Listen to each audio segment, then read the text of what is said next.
respiri adânc. Imaginează-te deja dincolo de zid. Sar peste imposibil, privește rezolvarea. Când toți văd blocaj, tu vezi un nou pas. Dincolo de imposibil, claritatea a rămas. În mintea ta problema e deja destrămată. Metoda te aduce în lumea rezolvată.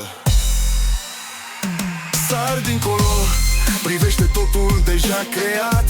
E simplu când îl vezi rezolvat. De acolo planul clar ți se arată imediat. Focus și disciplină, lumea prinde conturat. Ceea ce nu știi că nu știi, devine fără aprins. Vezi din viitor, nimic nu-i de atins. Pas cu pas ridici punți peste fiecare teamă. Te-ai proiectat dincolo, nimic nu mai seamănă. Respiră, rămâi concentrat. Mergi pe firul invizibil, imposibilul e retractat. Acțiunea începe când finalul e văzut. Dincolo de zid, orice blocaj e tăcut. Prin ochii viitorului, obstacolul se îndepărtează. Viziunea inversă te ajută, calea se trasează.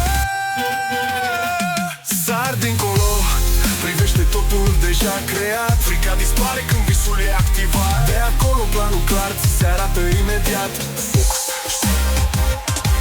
Realitatea e modelată, totul devine adecvat.